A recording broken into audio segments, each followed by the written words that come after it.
Iyabo Ojo is somebody that she fights for what she believes in. She's someone that is feisty, she's determined, and she wants to protect the one she believes that is being victimized. She wants to be that voice for the voiceless. That's why I said from the beginning that she fights for what she believes in. You know, it's no longer news, everything that has been going on. I want to, before I tell you what she posted and what she wrote this morning on a verified Instagram page, I want to quickly say something that sometimes, Iyabo Ojo, you could be wrong on this one. The reason why I believe or I think that you might or could be, I'm not definitely saying that you could be wrong on this in this situation of Mohbad and his wife, because a lot of things have happened, a lot of evidences have come up, and people are still repeating the same thing they said like 3 years ago or 2.5 years ago when Mohbad passed away. And another thing is, Wunmi, I don't believe personally that Wunmi is telling the whole truth, or that Wunmi told you the whole truth, or that maybe allegedly, I'm not saying that it's definite, that she told you the truth, but because she was vulnerable at the time and a nursing mother, you chose to protect her. That is one. Secondly, Wunmi, as a new mother at the time, as the fact that she just gave birth, she could also be going through postpartum depression. For her to have behaved the way she behaved the time that Mohbad passed away, that is probably she pushed Mohbad, allegedly, or maybe she did not, with the postpartum depression, which is a mental health. It's a mental health case. She could have, when Mohbad was touching her in my past video, I did say something like that. She would have pushed him and said, leave me alone.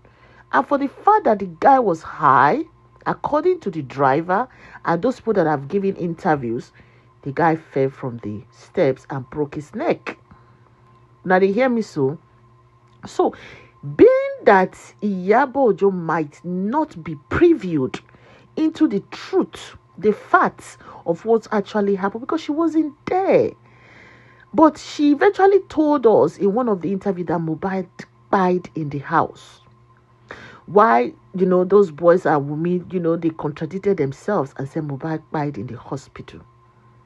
So, but Iyabo had, she has stayed consistent to say that what she was told that Mohbad died in the house. Maybe initially she wasn't told the truth, but as the investigations are going on, she later found out that Mohbad died in the house. Because if you watch, I think she eventually knows the truth. That is why she gradually withdrew herself away. She's trying to withdraw herself totally away from this case.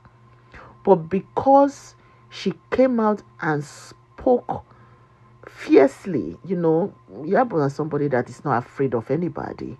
She can speak fearlessly and talk to whoever she wants to talk to and call out whoever she wants to call out. Like when she called out what's his name now? Naira Marley and Sam Larry. She called them out without blinking or without a fear of, oh, these people might sue me or they might not sue me. She called them out with her full chest.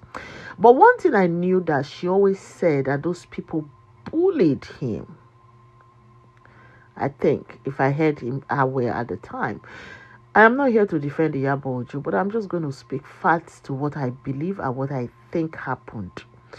I think for a woman, like we all in the diaspora, we all in the Western world, and we know that when situations like this happened, the first person to be interviewed, the first person to be prosecuted is the spouse, whether it's the man or the woman. And it's for the fact that they said both of them, it could be Wunmi was high as well. A lot of people have said, listening to the interview, some might not even want to come out openly and say, oh, Wunmi takes what she takes. One of the girls said Wunmi takes something. I don't know what that is, but she did say Wunmi takes something. I'm not saying that particular night that Wunmi did take anything, but for a father, somebody that takes anything at any particular time of the day, she probably, listen to my word, that same night she could have been high.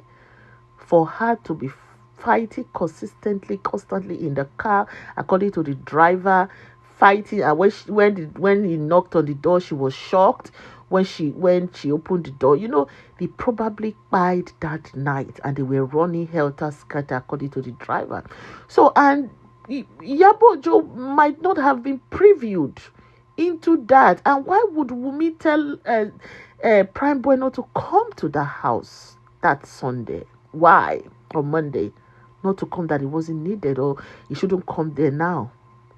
There's so much Iyabo did not initially know. I think, I'm just going to say, might not have known at the beginning. So, and this has backfired to somebody, that thought she was doing good. That is why sometimes when you want to do good, look into that matter very, very well. Look into it very well before you involve yourself, especially when you're a public figure like Iyabo Ojo. Now it has backfired to her, and it looks like she is now obstructing justice because she's protecting Wunmi, because Wunmi still haven't told the truth of what exactly happened to Mohbad that night. And a lot of them, the Darosha guy that is not talking, they all knew what happened to Mohbad that night. He probably, because they said that arm was not the arm that he used to break the Prado glass. It was just a little scratch, according to them. Maybe when he fell from the staircase, he was still unconscious. Instead of them to rush him to the hospital, they kept him, and the hand, probably the hand come burst, he started bleeding. They wanted to play doctor, nurses, surgeon, and everything in that house, instead of taking him to see a specialist. And I did say that, Iyabo Ojo is another person that I think she's the only one that will come out right now and correct the wrong. It's not too late. Iyabo Ojo, you can come out and correct this wrong that you made, or that I am thinking, or I'm assuming that you have made from the beginning of this whole saga when it started. Because right now she's putting out a public record, right, a public statement, and she's calling it for public records. It's on her page. She's a long read. I'm going to try as much as possible to summarize what I can summarize. She said it's no longer news that she was recently invited by the Nigeria Police National Cyber Crime Center in Abuja over petitions bordering cyberbullying and other allegations concerning a live video she had recorded a few years ago.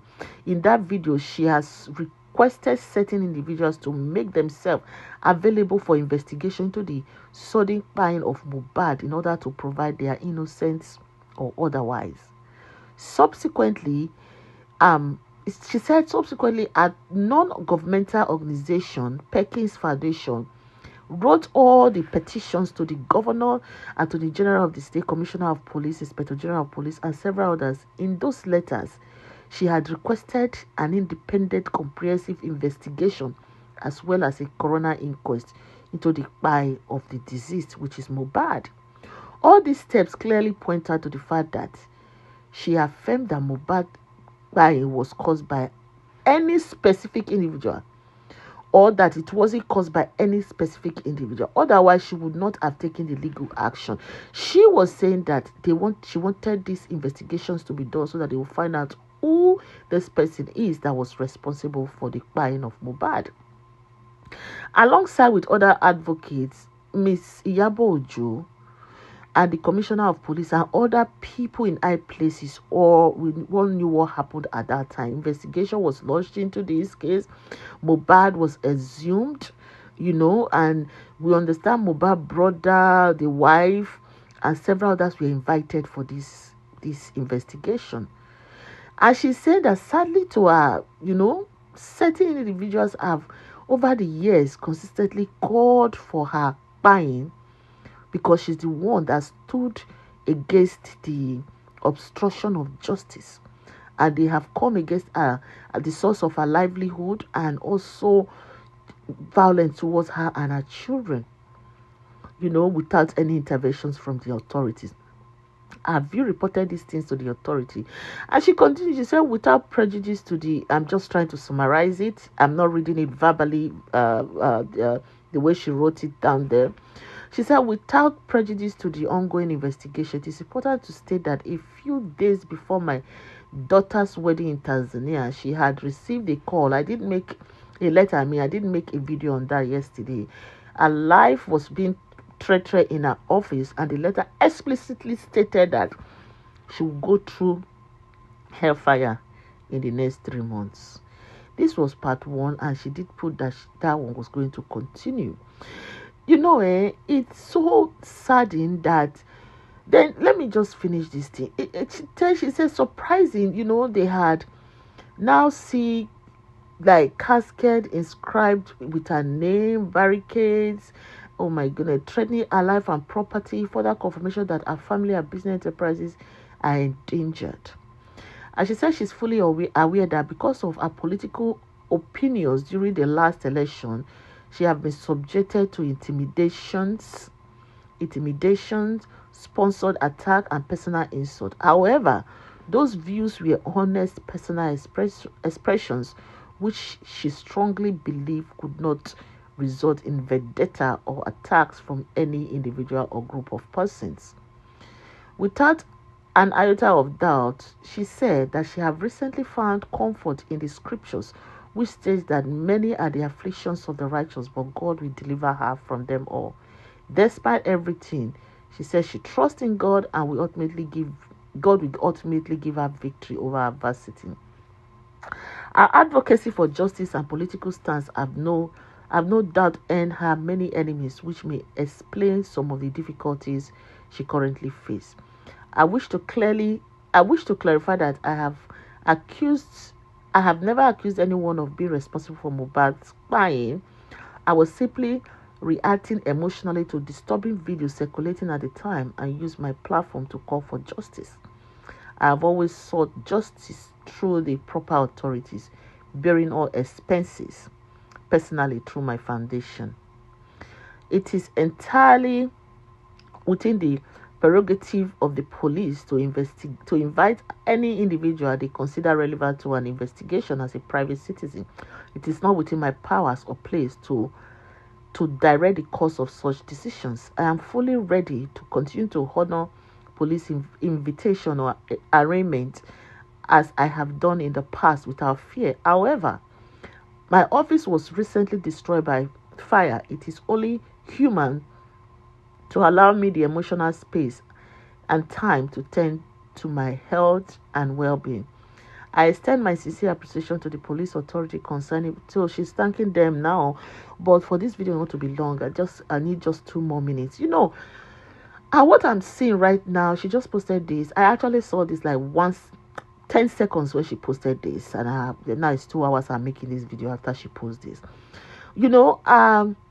I have seen people coming out saying that they want to buy Iyabo Ojo. They are doing one-man protest. Like I said, Iyabo Ojo, there's still time for you to come out and correct the wrong. Where you think that Wunmi have lied to you.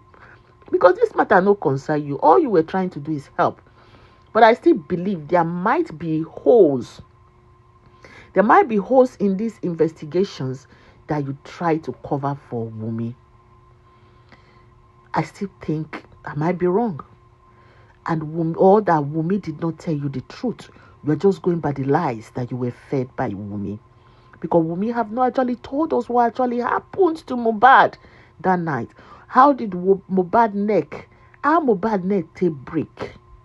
It is only a very long fall that could make that happen. The fact still remains that Iyabo did not do anything wrong by, reacting to the public video that we all saw circulating at the time Mohbad passed away. Yeah, there's nothing wrong with that. If you and I were in the position that she was at the time, we will all react the same way that she did. Right? So every other Nigeria, at the same time, the way every other Nigeria reacted or showed their concern, at that time. So what I'm saying right now is we should not single out an individual, just like Iyabo Ojo, and think that and try to send her all these kind of messages that she's getting, or try to ruin her businesses because we believe or we think that she is trying to protect Wunmi, right? And I have told Iyabo and Wunmi, if Iyabo Ojo believes or think that Wunmi is not telling her the truth, which I strongly believe, Iyabo Ojo, that Wunmi is not telling you the truth of what actually transpired, or that she might have told you the truth, but you are trying to protect her because of the child, because you feel that she's a widow, which will be wrong. So like I said, justice in Nigeria, it stinks. Justice in Nigeria, they smell. We what's her name, Wunmi, is if care is not taken, innocent people will lose a lot of their livelihood. Starting with Iyabo Ojo, she has lost a lot. Our office was raised down by with flames or blaze or whatever you call it, and I hope she don't lose more, because these people are not joking with what they plan on doing to Iyabo Ojo. And I hope that the authorities get involved very quickly before somebody else get hurt.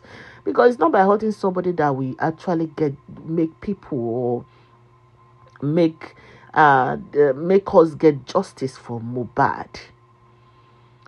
So my people, please share this video. I think Wunmi still have a lot to tell us. I believe with her postpartum depression during when she just had a baby played a lot contributed to what happened to Mohbad. Please share this video for me. This video is a little long. If you watch me to this time, thank you, and stay glued to my channel. My name is Patience, and this is Patience Vlogs, VLOGS Vlogs. Thank you for watching, my people. God bless you all.